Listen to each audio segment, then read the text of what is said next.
Hello everyone, how's it going? Welcome to Crack a Pack a Day. Every day, I'm going to open a booster pack of magic cards and evaluate the contents, choosing one of them to take, as if I were taking part in a draft, and this was pack 1, pick 1. Today, we're going to be opening our last pack of Magic Origins. This weekend is the release of Battle for Zendikar, so from tomorrow, I'm going to be opening Battle for Zendikar packs on Crack a Pack a Day. But for now, let's open our final Magic Origins pack.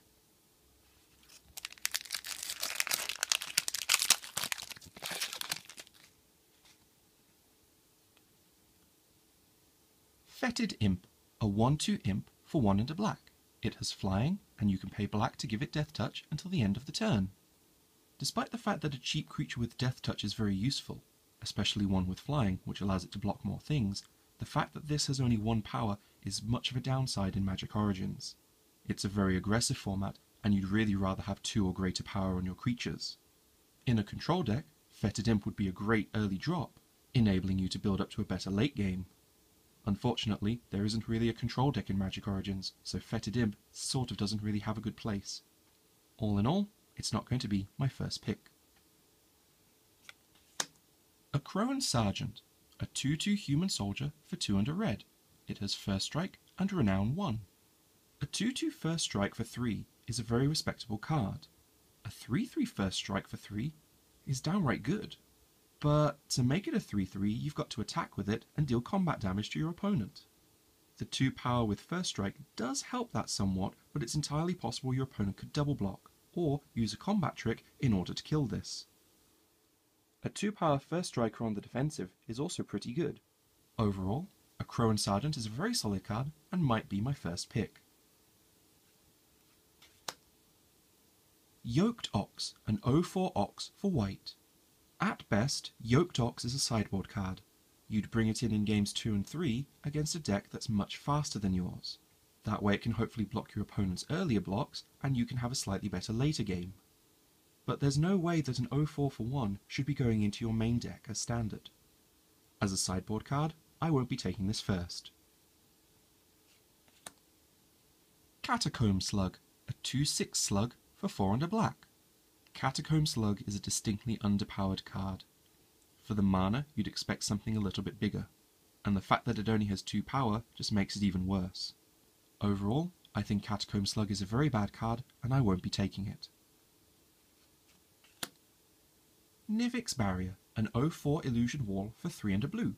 It has Flash, Defender, and when it enters the battlefield, target attacking creature gets -4/-0 until end of turn. To me, Nivix Barrier feels like a very weird combat trick. You're spending 4 mana at instant speed, essentially to stop 2 attacking creatures from dealing damage this turn. The barrier can flash in and block anything up to 3 power without dying, or 4 and greater and still die, and you can use its Enter the Battlefield ability to affect a second creature. The best case scenario for this card is that it's a 1/1. You could use its Enter the Battlefield ability to prevent an attacking creature from killing one of your creatures. For example, your opponent's 3/3 attacks into your 3/3. You use Nivix Barrier's ability to reduce your opponent's creature's power to 0, then block his 0/3 with your 3/3. You'll kill his creature, and yours will stay alive. And you've also got an 0/4 defender. What Nivix Barrier won't do is win you the game. It will only prevent you from losing it. That inherently reduces the overall power level of the card. Nivix Barrier is a card you might play in your deck, but I don't think it has the power for you to want to take it first.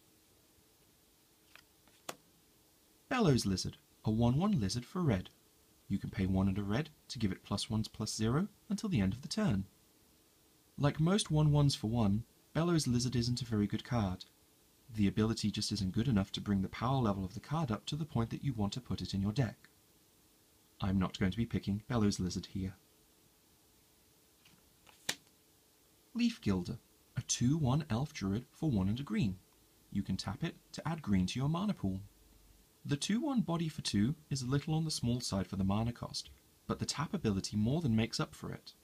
You're going to be very happy to see Leaf Gilder in your opening hand, because if you cast it on turn 2, then on turn 3 you're either attacking for 2 or casting a 4-drop. In the later stages of the game, it's still 2 power for 2 mana, which isn't bad. Overall, Leaf Gilder is a very nice card, and might be my pick here.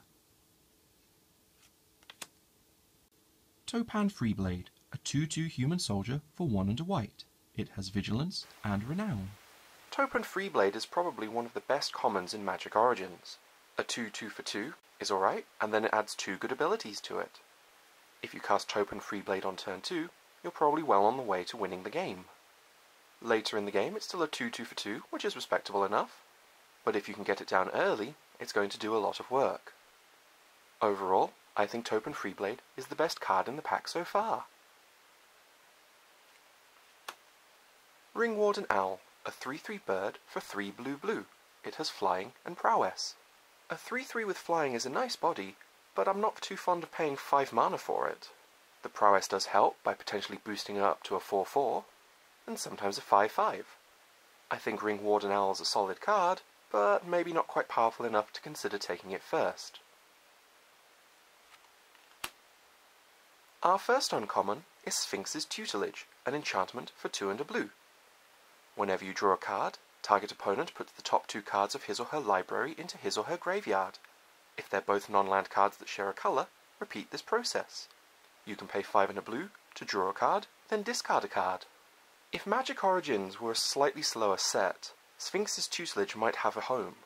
It would probably go well as a draw engine and a win condition in the right control deck, but unfortunately Magic Origins is just a little too aggressive and fast to consider doing that.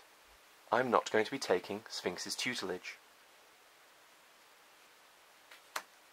Valor in Akros, an enchantment for 3 and a white.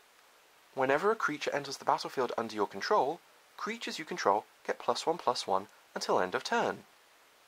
The biggest hit against Valor in Akros is that it does absolutely nothing on the turn you cast it. Unless it's later in the game, and you're able to cast a 1, 2, or 3-drop creature after it, it's not going to do anything in that turn. In a fast format like Magic Origins, that can be deadly. The bonus is only a temporary one that applies in this turn, so you'd probably only want it in an aggressive deck, but at 4 mana, it's a bit late coming down. All in all, I don't rate Valor in Akros highly, and I'm not going to be taking it. Gold Forged Sentinel, a 4/4 artifact creature chimera for 6 mana. It has flying.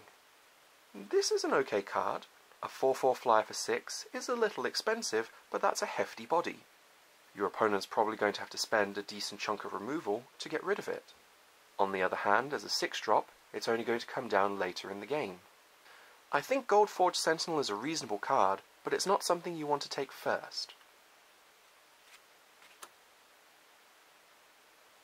Scab Clan Berserker, a 2/2 human berserker for 1 red.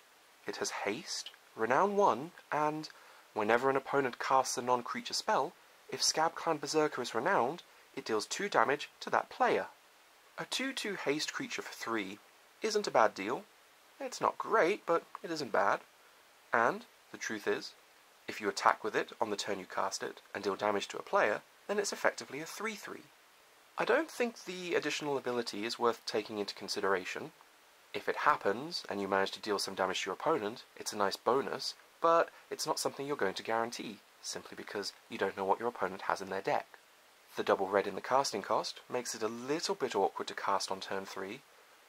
Taking it first implies you're going to have a deck with more red cards than any other colour.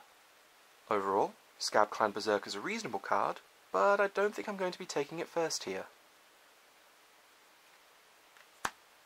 We also have a foil, Ravaging Blaze, an instant for X red. It deals X damage to target creature. If you have Spell Mastery, it also deals X damage to that creature's controller. Ravaging Blaze is both removal and a potential win condition. If you have Spell Mastery and can get your opponent down to a low enough life total, if you cast this on one of his creatures, then he's going to take the damage to the face as well. That gives this card a lot of versatility.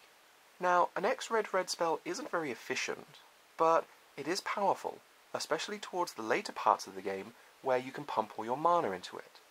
Overall, Ravaging Blaze is a nice card, and might well be my pick here.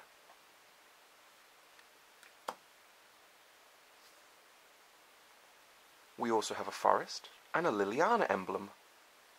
Let's have a quick look at all the cards in this pack. And here they are. For me, I think the pick here has to be Ravaging Blaze. Whilst it's not the most efficient removal, it is flexible and versatile. And the fact that in the right deck it also doubles as a win condition gives it a little bit of extra power. I think the Taupe and Freeblade, the Leaf Gilder, and maybe the Akroan Sergeant are also considerable, but the Ravaging Blaze is just good enough to eke them out. And that's about all we've got time for today. If you disagree with my choice, then please let me know in the comments below, on Facebook or on Twitter. Have a good day now.